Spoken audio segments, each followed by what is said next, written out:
오늘 주실 하나님 말씀은 로마서 1장 1절부터 7절까지 말씀. 로마서 1장 1절부터 7절까지 말씀. 제가 읽겠습니다. 예수 그리스도의 종 바울은 사도로 부르심을 받아 하나님의 복음을 위하여 택정함을 입었으니 이 복음은 하나님이 선지자들을 통하여 그의 아들에 관하여 성경에 미리 약속하신 것이라. 그의 아들에 관하여 말하면 육신으로는 다윗의 혈통에서 나셨고 성결의 영으로는 죽은 자들 가운데서 부활하사 능력으로 하나님의 아들로 선포되셨으니 곧 우리 주 예수 그리스도시니라.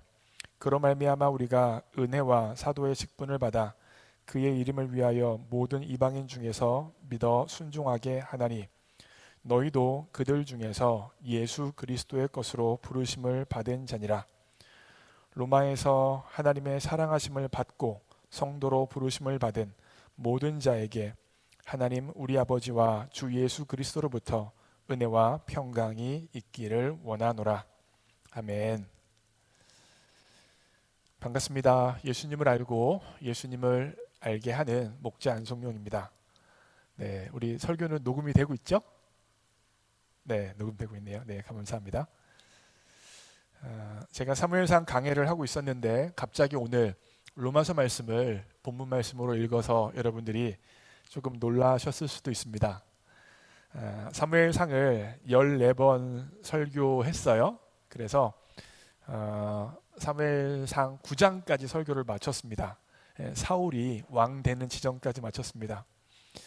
사무엘상이 제가 9장까지 설교했는데 14번 걸렸는데 31장까지 있어요. 다 설교하면 1년 내내 사무엘상만 설교할 판입니다.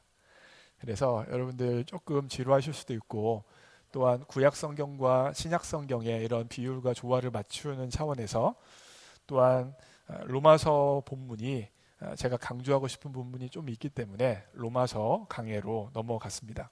로마서를 1장부터 16장까지 다 끝내진 않을 거고요.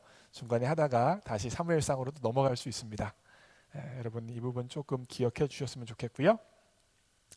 여러분 신구약 성경이 그러니까 이 성경책이 신구약 성경으로 구성되어져 있는데 이 성경책에는 총 몇 권의 책이 들어가 있을까요? 혹시 아십니까?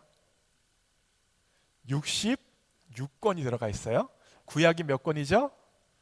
39권, 신약이 27권이에요. 쉽게 말씀드리면 쉽게 여러분들 외울 수 있는 방법이 있는데 바로 39, 27이에요. 구약 39권, 신약 27권 더해서 66권의 성경으로 구성되어져 있습니다. 66권 성경 각 권 모두 다 하나님의 말씀이고 하나님께서 우리를 향하여 주신 하나님의 계시의 말씀입니다. 다 중요합니다. 그런데 이 66권의 성경 중에서 특별히 기독교 역사에 있어서 굉장히 중요한 영향을 미쳤던 성경이 바로 로마서입니다. 어거스틴에게도 그랬고 루터에도 그랬고 칼빈과 존 웨슬레, 기독교의 역사에서 커다란 흐름을 만들어낸 사람들은요 다 이 로마서 말씀을 듣고 로마서 말씀을 깨달아 알아서 성령의 역사 가운데 새로운 기독교의 역사의 흐름을 만들어냈습니다. 그래서 이 종교개혁자 중에 한 명인 칼빈은 이런 말을 했습니다. 로마서는 성경 속에 깊숙이 숨겨져 있는 모든 보화를 찾을 수 있게 해주는 출입구다. 로마서가 뭐예요? 성경에 있는 모든 보화를 찾을 수 있게 해주는 출입구라고 칼빈은 이야기합니다. 결국 이 로마서를 통하여서 영적인 진리를 사람들이 깨닫게 되어지고 그 진리를 깨달은 사람의 인생이 바뀌었고 그 진리를 깨달은 사람의 가정이 바뀌었고 그 진리를 깨달은 사람의 나라가 바뀌게 되어지는 놀라운 역사가 나타났습니다. 그래서요 성경을 하나의 반지로 비유하면요 성경이 반지예요. 그러면 로마서는요 그 반지 가운데 있는 바로 보석이 로마서라고 신학자들은 이야기합니다. 로마서가 이처럼 사람을 변화시키고 역사를 변화시킬 수 있었던 가장 큰 이유는 로마서가 바로 기독교의 핵심인 복음에 대해서 정확하고 분명하고 탁월하게 증명하기 때문입니다. 여러분, 이와 같은 로마서는요, 저에게 있어서도 상당히 중요했습니다. 여러분, 제가요 20대 후반에 이 로마서의 말씀을 통하여서 복음이 정말 무엇인지 깨달을 수 있게 되어졌습니다. 물론요, 저는요 중학교 2학년 때 15살 때 예수님을 구원자 주님으로 받아들이고 하나님의 자녀가 되어졌고 구원을 받았어요. 그래서 중고등부 회장도 하고, 제가 중고등부 회장 출신입니다. 교회에서 중고등부 회장도 하고 청년부 회장도 하고, 이후에 소명받아서 전도사가 돼서 교회에서 전도사로 사역하면서 말씀도 전하고, 얼마나 많이 복음을 전했겠습니까? 근데 그렇게 설교하고 복음을 전했음에도 불구하고 깨달아지지 않았던 복음의 말씀이 20대 후반에 로마서 말씀을 묵상하는 것 가운데, 특별히 로마서 8장을 묵상하는 것 가운데, 복음이 이런 뜻이구나, 이게 이런 의미였구나, 내가 그렇게 많이 전했는데 내가 모르고 있었던 의미가 바로 이런 의미구나 라고 오래전부터 알고 있었지만 그것이 새롭게 분명하게 내 안에 적용되어지는 경험을 로마서 말씀, 특별히 로마서 8장을 가지고 했습니다. 그래서 이 로마서 8장에 나타난 복음을 깨닫고 제 삶과 사역이 바뀌는 경험을 저 또한 했었습니다. 또한 로마서는요, 여러분, 제가 보스턴에 35살에 유학 갔다가 말씀 여러 번 드렸죠. 제 전공이 비브리컬 랭귀지였어요. 그래서 헬라어랑 히브리어를 기본으로 해서 성경을 연구하는 과정에서 석사 과정을 했는데, 이 로마서는요, 제가 두 번째 학기에 헬라어로 로마서 1장부터 16장까지 다 헬라어로 읽었던 첫 성경이에요. 성경 중에서 성경이 많죠. 근데 원어로 처음부터 끝까지 읽은 건 로마서가 처음이었습니다. 유학 초기에 얼마나 열정이 충만합니까? 여기 유학 초기에 계신 분들 계실 텐데 뜨거운 열정을 가지고 공부하러 오셨잖아요. 저 또한 그랬어요. 특별히 저는 이제 35살 나이가 좀 먹어서 유학을 왔는데, 세미너리 신학교는 장학금이 별로 없습니다. 그래서 전셋집을 빼고 차 팔고, 그리고 제 아내가 10년 동안 직장 생활을 하면서 모았던 돈을 들고 유학을 온 거였어요. 저는요, 제가 모은 돈이 아니라 제 아내가 모은 돈을 들고 왔어요. 그러니까 남편으로서 부담이 있잖아요. 그래서 공부를 진짜 열심히 했는데, 그래서 헬라어를 가지고 로마서를 연구하면서 어쨌건 제가 지불하는 값이 있으니까 정말 열심히 공부했잖아요. 근데 로마서를 헬라어를 읽으면서 얼마나 깨달아지는 말씀으로 인하여 감격하고 감동하고 마음이 뜨거웠는지 모릅니다. 그렇게 혼자 연구하고 의문점이 생기고 고민이 있을 때마다 저는 그때 인디펜던트 스터디를 했기 때문에 교수님이랑 한 번씩 1대1로 만나서 수업을 했었어요. 그래서 제가 모르겠는 것, 어려운 것을 가지고 교수님에게 찾아가서 물어보면 교수님이 또 로마서 말씀에 대해서 헬라어를 기본으로 설명을 해주는 거예요. 지금 생각해도 그때 그 경험, 로마서 말씀을 원어로 읽으면서 받았던 은혜는 지금 생각해도 뭉클합니다. 제가 이런 말씀을 드리는 이유는, 로마서는요, 기독교 역사 가운데 기독교의 변화를 일으키는 능력의 말씀이었고, 제 개인적인 삶에 있어서도 제 삶을 변화시키고 성숙시키는데 놀랍게 사용되어지는 능력의 말씀이었습니다. 그래서 제가 다시 한번 로마서 강해를 교회에서 함을 통해 하면서 다시 한번 기도했습니다. 하나님, 이 시간을 통하여서 저 먼저 다시 한번 그 로마서의 은혜를 경험할 수 있도록 일하여 주옵소서. 제 가운데 성령으로 일하여 주셔서 이미 익숙했던 복음이 새롭게 다가와서, 넓게 다가와서, 분명하게 다가와서 다시 한번 내 인생이 복음의 반석 위에 세워질 수 있도록 성령님 일하여 주옵소서라고 제가 기도했습니다. 뿐만 아니라 내 안에 경험되어진 복음의 말씀이 설교를 통하여서 우리 교회 성도님들에게도 나눠지고, 성도님들도 오래전부터 알았던 복음일지라도 새롭게 깨달아질 수 있는 성령의 역사가 나타날 수 있도록 기도했습니다. 뿐만 아니라 우리 교회 가운데 처음으로 교회에 나오시는 분들, 복음에 익숙하지 않은 분들도 이 과정을 통하여서 복음이신 예수님을 만날 수 있도록 기도했습니다. 사랑하는 성도 여러분, 복음은 우리를 살립니다. 우리를 변화시킵니다. 우리를 성숙시킵니다. 우리에게 복음이 능력이 되어집니다. 아무리 교회에 오래 다녔어도 오늘 이 복음의 말씀들을 통하여서 하나님 내가 변화될 수 있습니다. 하나님 나를 새롭게 하여 주옵소서라고 기도할 수 있는 여러분과 제가 되어지기를 주님의 이름으로 축복합니다. 아멘. 아멘. 제가 로마서 1장 1절부터 7절 말씀을 연구를 하면서 이 짧은 구절을 가지고도 5번을 5주 동안 설교할 수 있겠다는 생각이 들었어요. 그만큼 로마서는 깊습니다. 그만큼 로마서는 찬란합니다. 근데 제가 이거 1절부터 7절을 가지고 5주 동안 설교하면 안 되잖아요. 그래서 그 5주 동안 할 설교를 한 메시지로 묶었어요. 그래서 그 메시지가 바로 이 제목입니다. 읽겠습니다. 시작. 복음, 하나님이 우리 손을 잡으셨습니다. 복음, 하나님이 우리 손을 잡으셨습니다. 이게 바로 오늘 설교를 통하여서 전할 한 가지 메시지입니다. 그걸 좀 이렇게도 또 설명할 수 있어요. 복음, 기쁜 소식이 있습니다. 복음이라는 말 자체가 기쁜 소식이에요. 기쁜 소식이 있습니다. 하나님이 예수님을 통해서 우리 손을 잡으셨습니다. 하나님이 예수님을 통해서 우리를 찾아오셨습니다. 제가 이거를 오늘 본문 말씀을 통하여서 여러분들에게 설명을 좀 드리려고 하는데, 그래서 여러분들이 먼저 외우셔야 되는 게 있어요. 자, 보세요. 복음의 기원, 복음의 주체는요, 제가 파란색으로 표시했어요.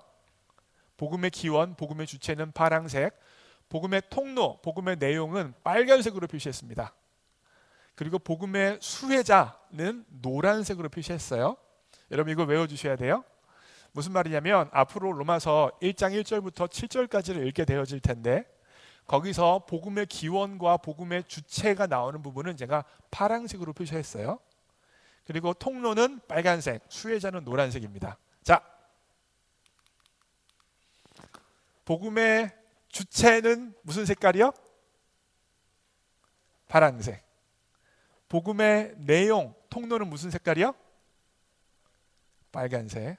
복음의 수혜자, 우리는 무슨 색으로 나와요? 노란색으로 나와요. 자, 읽습니다.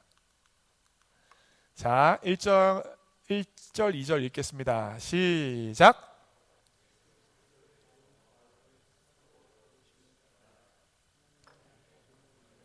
택정함을 입었으니 이 복음은 하나님이 선지자를 통하여 그의 아들에 관하여 성경에 미리 약속하신 것이라.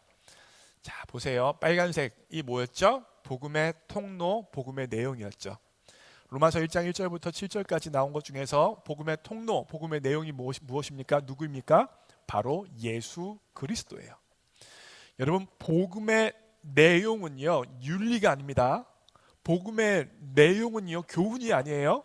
복음의 내용은 내가 무엇인가를 해야 되는 것이 아니라 예수 그리스도가 복음의 내용이요, 복음의 통로가 되었습니다. 그러면 그 복음의 수혜자들 있죠. 복음을 받아들이는 사람들, 그죠? 그것에 대해서 나타나는 게 뭐예요? 바로 노란색이요. 뭐로 나타나요? 부르심을 받았다. 영어로 보면 수동태로 나타나는 거예요. 하나님께서, 자 보세요. 제가 하나 설명 안 드렸는데 보세요. 하나님이 우리를, 예수님을 통해 우리 손을 잡으셨습니다라고 나왔죠. 자, 복음의 기원, 복음의 주체는 뭐예요? 하나님이에요. 하나님이 주어죠. 하나님이 주체예요. 그죠? 예수님을 통해, 통로죠. 복음의 내용이자 통로예요. 하나님이 예수님을 통해 무엇을 하셨어요? 잡으셨어요. 누가 잡은 거예요? 하나님이. 사람이 잡은 겁니까? 아니에요. 사람은 잡지 않는 거예요. 하나님이 잡으신 것이고, 사람으로 치자면 수동태로 잡음을 당했죠. 그렇죠? 이해되셨죠? 네, 바로 그거예요. 그래서 수혜자는 수동태로 나타나는 거예요. 부르심을 어떻게 했어요? 받았어요. 택정함을 어떻게 했어요? 입었어요. 하나님이 부르시고 하나님이 택하신다는 거예요. 주체, 주어가 누굽니까? 하나님입니다. 움직이는 분이 누구세요? 하나님입니다. 우리는 하나님에 의하여서 잡히는 것입니다. 그걸 수동태로 설명하고 있습니다. 3절 4절 읽겠습니다. 시작. 그의 아들에 관하여 말하면 육신으로는 다윗의 혈통에서 나셨고 성결의 영으로는 죽은 자들 가운데서 부활하사 능력으로 하나님의 아들로 선포되셨으니 곧 우리 주 예수 그리스도시니라. 계속해서 로마서는요, 복음에 대해서 설명을 하고 있는 거예요. 복음에 대해서 이야기하고 있습니다. 복음의 내용에 대해서 빨간색으로 계속 표시하고 있죠. 그의 아들 예수님, 하나님의 아들로 표현하고 있고 주 예수 그리스도라고 표현을 하고 있습니다. 5절 6절 읽겠습니다. 시작. 그로 말미암아 우리가 은혜와 사도의 직분을 받아 그의 이름을 위하여 모든 이방인 중에서 믿어 순종하게 하나니 너희도 그들 중에서 예수 그리스도의 것으로 부르심을 받은 자니라. 5절 보세요. 그로 말미암아에서 그가 누굽니까? 예수님이에요. 예수님으로 말미암아 은혜를 뭐 하는 거예요? 수혜자 받는 거예요. 그렇죠? 6절에서 보세요. 너희도 그들 중에서 그리스도의 것이 되는 거예요. 것으로 되어지는 거라고요. 그래서 그리스도의 것으로 어떻게 했어요? 부르심을 받았다라고 수동태로 설명하고 있습니다. 결국 주체는 하나님이시고 그 주체가 우리를 잡는 것이고 우리에게 은혜를 베푸는 것이죠. 우리의 측면에선 받는 게 되어지는 겁니다. 계속해서 그게 강조되어지고 있어요. 7절이요. 읽겠습니다. 시작. 로마에서 하나님의 사랑하심을 받고 성도로 부르심을 받은 모든 자에게 하나님 우리 아버지와 주 예수 그리스도로부터 은혜와 평강이 있기를 원하노라.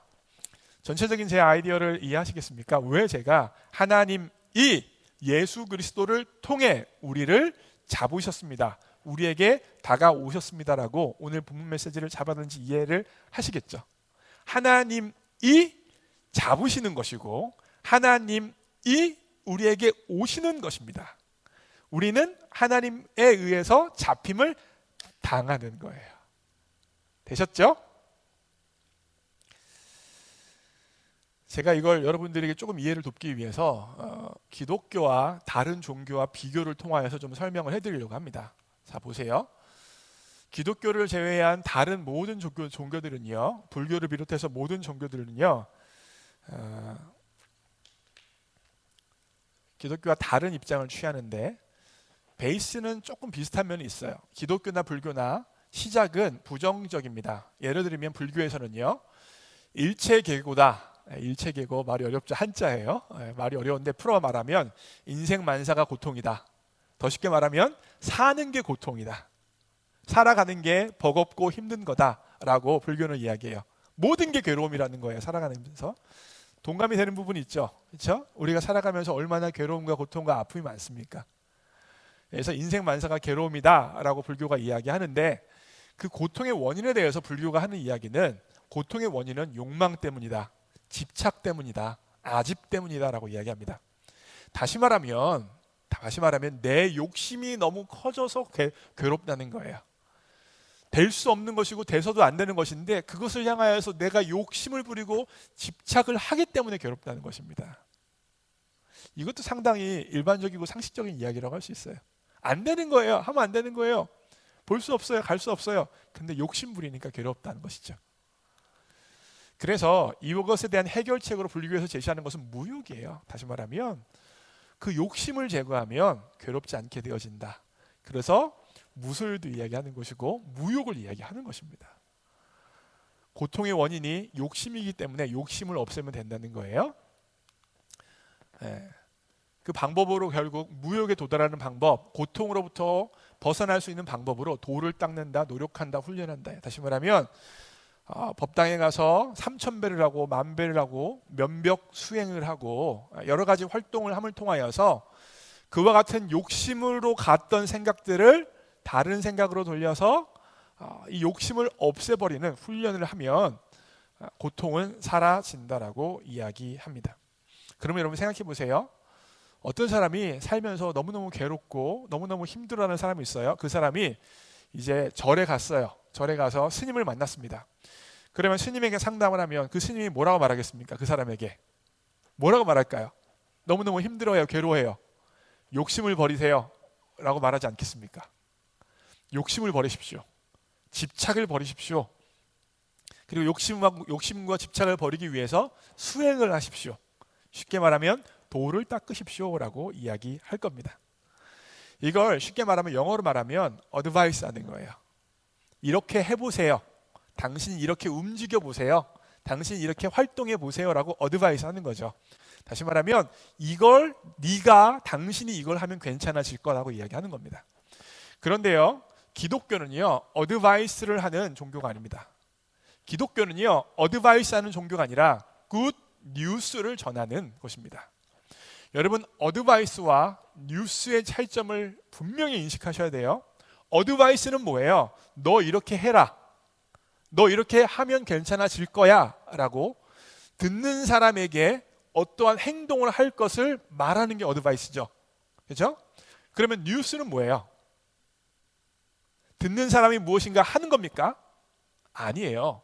뉴스의 초점은 듣는 사람 바깥에서 일어난 사건에 대해서 전달해 주는 거예요.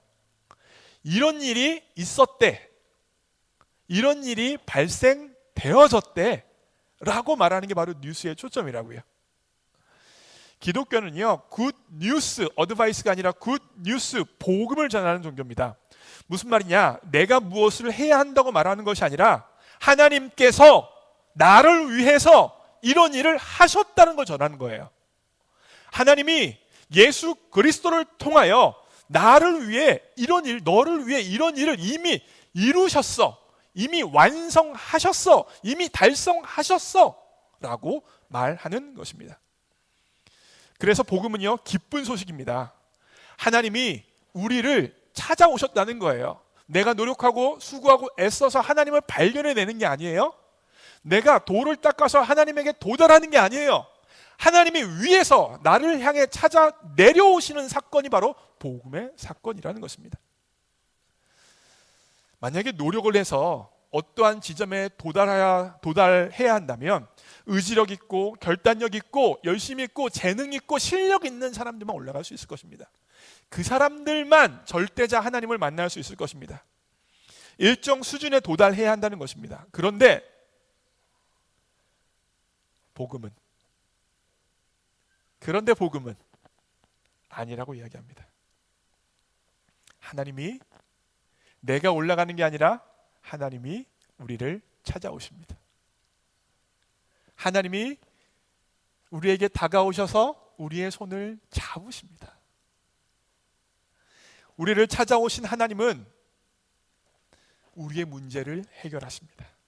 우리를 찾아오신 하나님은 우리의 죄의 문제를 해결하십니다. 우리를 찾아오신 하나님은 우리 인생의 문제를 해결하시는 것입니다. 그러기에 기독교는 어드바이스 하는 종교가 아니라 굿 뉴스, 이미 하나님이 달성하신, 이미 하나님이 이룩하신, 이미 하나님이 완성하신 일을 선포하는 종교입니다. 그러기에 우리는 실력이 없어도 괜찮습니다. 부족해도 괜찮습니다. 문제가 많아도 괜찮습니다. 죄가 많아도 괜찮습니다. 왜냐? 내가 일정 수준에 도달해야 되는 게 아니라 하나님이 우리를 향하여 내려오시기 때문입니다. 가끔 가다 보면 하나님과 인간과의 관계를 그림으로 표현하는 것들이 있습니다. 그게 바로 이런 그림이에요. 이 첫 번째 그림은 굉장히 감성적이죠. 어떻게 하고 있어요? 아이가 아마도 부모님의 손을 이렇게 잡고 있는 것처럼 보입니다. 누가 누구의 손을 잡고 있어요? 아이가 부모님의 손을 잡고 있습니다. 그런데 이 사진은요 기독교적이지도 않고 복음적이지도 않아요. 왜 그렇습니까? 왜 그래요? 누가 잡아야 되는 거예요? 기독교와 복음은요 사람이 하나님을 잡는 게 아니에요. 누가 누구를 잡는 겁니까? 하나님이 사람을 잡는 것입니다.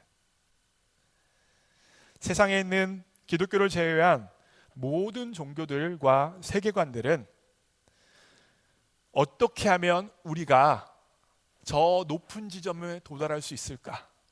어떻게 하면 우리가 저 높은 영역에 도달해서 성취할 수 있을까? 성공할 수 있을까? 여기에 초점이 있어요. 그래서 그 모든 세계관들, 불교를 비롯한 모든 세계관들의 초점은 나에게 있습니다. 나를 개발하고 나를 성장시키고 나를 변화시켜서 나를 더욱더 가꿔서 위를 향하여 올라가야 된다의 초점이 있는 거예요. 이게 바로 모든 세계관의 모습입니다. 모든 초점이 누구예요? 나예요. 그러나 복음은요, 그러나 성경은요, 그러나 기독교는요, 나에게 초점이 있는 게 아니에요. 나는 어떠한 모습인지 괜찮아요. 연약해도 부족해도 소질이 없어도 능력이 없어도 괜찮습니다. 죄가 많아도 괜찮습니다. 왜 그렇습니까? 내가 초점이 아닙니다. 내가 하나님을 발견해내는 것이 아니라 하나님이 나를 찾아오십니다. 그래서 성경은, 복음은 나에게 집중하는 것이 아니라 나를 찾아오시는 하나님에게 집중하는 거예요. 나에게 다가오시는 하나님을 알아가는 게 초점입니다. 나에게 말씀하시는 하나님을 알아가는 거예요. 나의 손을 붙들고 계신 그 하나님이 누군가를 알아가는 게 성경의 초점이고 복음의 초점입니다. 신앙생활은요, 나를 발견하는 게 아니라 하나님을 알아가는 겁니다. 하나님을 경험하는 것입니다. 사랑하는 성도 여러분, 기쁜 소식이 있습니다. 복음이 있습니다. 내가 하나님의 손을 잡아내야 되는 게 아니에요. 하나님이 내 손 잡아주십니다. 내가 하나님에게 도달해야 하는 것이 아닙니다. 하나님이 나를 찾아 이 땅에 내려오셨습니다. 우리는 더 이상 우리의 연약한 손으로 하나님을 잡기 위해서 발버둥 치고 노심초사해야 되는 사람이 아닙니다. 하나님이 이미 우리를 찾아오셨습니다.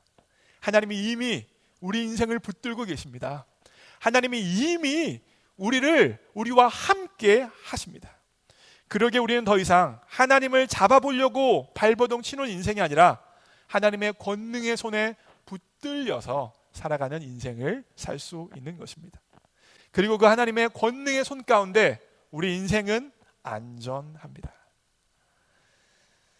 사랑하는 성도 여러분, 세상을 살기가 참으로 버거운 시대에 우리가 살아가고 있습니다.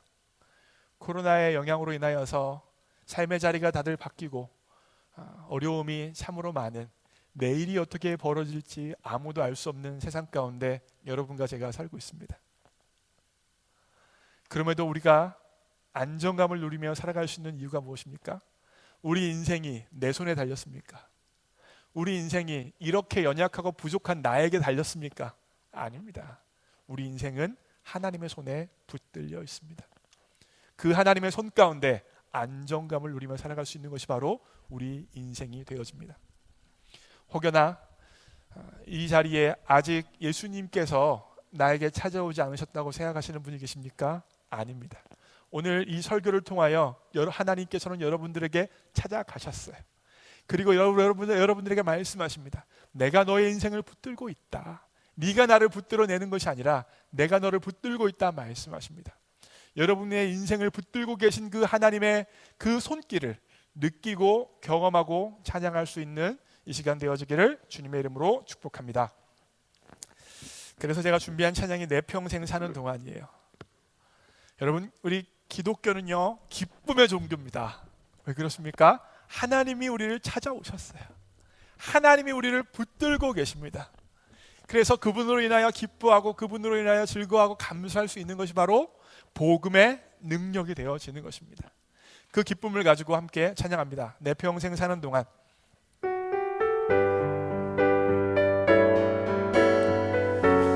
우리를 찾아오신 하나님을 마음껏 찬양합니다. 내 평생 사는 동안 조금 빨리. 내 평생 사는 동안 주 찬양하리. 여호와 하나님 내 주를 찬양하리. 주님을 묵상하니 즐겁도다. 내 영혼 주 안에서 참 기쁘리. 내 평생 사는 동안, 내 평생 사는 동안 주 찬양하리. 여호와 하나님 내 주를 찬양하리. 주님을 묵상하니 즐겁도다. 내 영혼 주 안에서 참 기쁘리. 내 영혼아, 내 영혼아, 주님을 송축하라.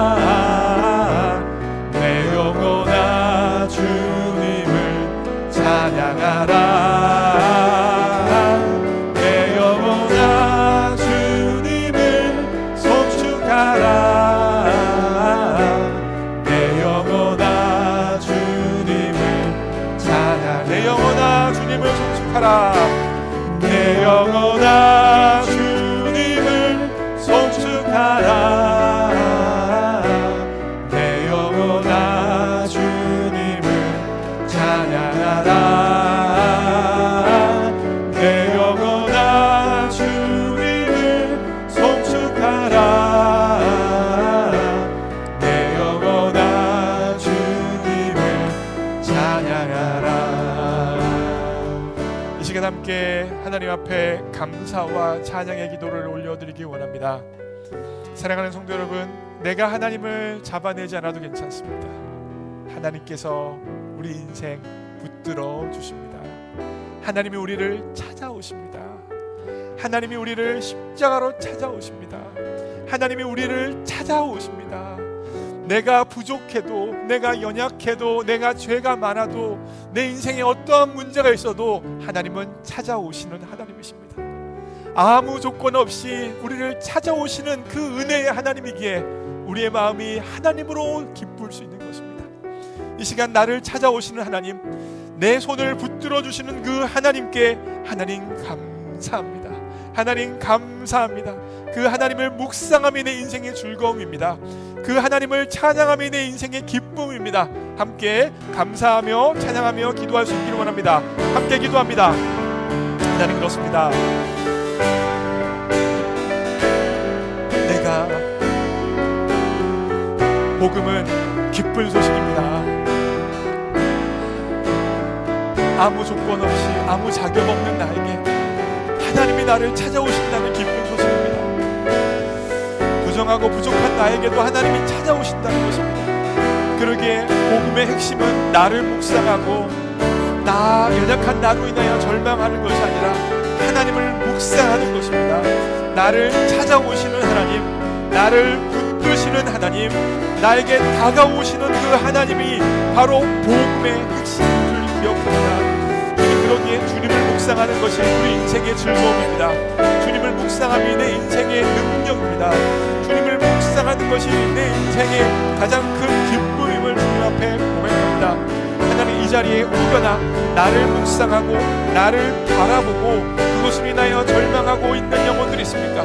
그렇다면 복음 가운데 나를 찾아오시는 하나님을 발견할 수 있도록 도와주십시오. 복음 가운데 내 손을 이미 붙들고 계시는 임마누엘 하시는 하나님을 볼 수 있는 은혜가 있을 수 있도록 도와주십시오. 아무 조건 없이, 아무 것 없이도 우리를 찾아오시는 그 하나님, 그 주체이신 하나님을 볼 수 있도록 역사해 주옵소서. 하나님, 사도 바울은 이 복음을 경험함을 통하여서 새로워졌습니다. 이 복음으로 인하여 마음이 뜨거워졌습니다. 하나님, 여기 있는 영혼 한 영혼 가운데 복음이신 하나님, 다가오시는 하나님, 말씀하시는 하나님, 붙잡아주시는 하나님을 기억함으로, 묵상함으로 하나님의 어려운 인생 살아가면서도 낭망치 않고 절망치 않고 주님으로 인하여 기뻐하고 주님으로 인하여 즐거워하고 주님으로 인하여 감사하는 삶이 나타날 수 있도록 도와주옵소서. 주님을 바라보고 주님을 묵상하면 감사와 기쁨과 찬양이 나올 수 있음을 기억합니다. 주님을 묵상함이 능력입니다. 오, 성령을 찾아가여 주옵소서. 오, 하나님 역사.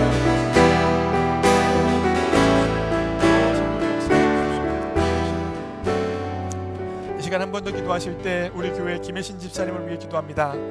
우리 어저께 제가 카톡으로 김혜신 집사님과 동일한 병에 걸렸던 미국분 GBS라는 병에 걸렸던 분의 카톡으로 제가 영상을 보내드렸습니다. 그 영상을 보신 분들은 알겠지만 이 GBS라는 병이 신경에 문제가 생겨서 차츰차츰 몸이 마비되어지고 내장 기관도 마비되어질 수 있는 굉장히 무서운 질병입니다. 지금 김혜신 집사님 그래서 팔다리를 잘 못 움직이시고 그 마비되어지는 것이 얼굴 위쪽으로 올라가서 음식도 드실 수 없는 상황까지 지금 전개가 되어졌다고 합니다. 참으로 그 상황과 그 조건과 환경만 바라보고 있다면 우리 김혜신 집사님 참 너무 무너질 수 있습니다. 그런데 그럼에도 불구하고 여전히 김혜신 집사님에게 찾아가셔서 김혜신 집사님의 손을 붙들고 계신 하나님을 바라본다면 이 모든 역경과 이 모든 아픔을 이겨내실 수 있을 줄 믿습니다. 그리고 그렇게 찾아가시는 하나님, 그렇게 붙드시는 하나님이 질병까지도 치유하실 수 있음을 믿습니다. 또한 그 옆에서 딸의 고통스러워하고 있는 것을 바라보고 있는 김양자 권사님, 때때로 마음이 얼마나 무너지겠습니까? 그 무너지는 마음 가운데도 주님 찾아가 주시고 주님이 붙들고 계신다는 하나님의 영적인 사인을 김영자 권사님에게도 공급하여 주옵소서. 우리 합심하여 김혜신 집사님과 김영자 권사님을 위해서 한 번 더 기도합니다. 기도하시겠습니다. 하나님, 사망의 음침한 골짜기 같은 그 자리에 김혜신 집사님과 김영자 권사님이 있습니다. 하나님, 두 사람들이 정말 버거워했습니다. 하지만 하나님, 그 자리에도, 그 사망의 음침한 골짜기에도 우리 예수님은 찾아가시는 줄 믿습니다. 그 사망의 음침한 골짜기에서 우리 예수님은 더 김혜신 집사님의 손을 꽉 붙들어주시는 하나님인 줄 믿습니다. 우리 김혜신 집사님 영적인 눈이 열릴 수 있도록 일하여 주옵소서. 영적인 눈이 열려서 지금 그 자리에서 함께하시는 하나님을 볼 수 있도록 도와주옵소서. 단지 질병을 묵상하고 아픔을 묵상하고 고통을 묵상하는 사람이 아니라 지금도 함께하시는 하나님, 지금도 일하고 계신 하나님, 지금도 딸을 찾아가신 하나님, 지금도 딸의 손을 붙들고 계신 하나님을 묵상함으로 그 자리에서 하나님의 기적을 맛볼 수 있도록 일하여 주옵소서. 하나님이 권능의 손으로 붙들고 계신다는 그 놀라운 사실이 그 마음 가운데 믿음으로 확증되어져서 그 자리에서도 안정감을 누리게 하여 주시고, 그 자리에서도 기쁨이 샘솟아오르게 하여 주시고, 그 자리에서도 하나님으로 인한 소망이 충만한 모든 과정을 낼 수 있도록 성령님 주장하여 주옵소서. 하나님, 이 일이 사람의 능력으로 가능하지 않습니다. 사람의 결단력으로 가능하지 않습니다. 사람의 선택으로 가능하지 않습니다. 오직 다가오시는 하나님, 붙들고 계신 하나님을 바라볼 때만 가능한 줄 믿사오니 주님 영적으로 공급하여 주셔서 정말 다가오시는 하나님, 붙들고 계신 하나님을 볼 수 있는 영안을 열어 주옵소서. 성령이 우리 김혜신 집사님과 김영자 권사님 가운데 그런 은혜를 허락하여 주옵소서. 그래서 이 모든 역경 가운데, 이 모든 아픔 가운데 양망치 않고 절망치 않고 주님을 묵상함으로 기쁨과 소망이 넘칠 수 있도록 성령님 도와주옵소서. 성령님 붙들어 주옵소서. 성령님 인하여 주옵소서.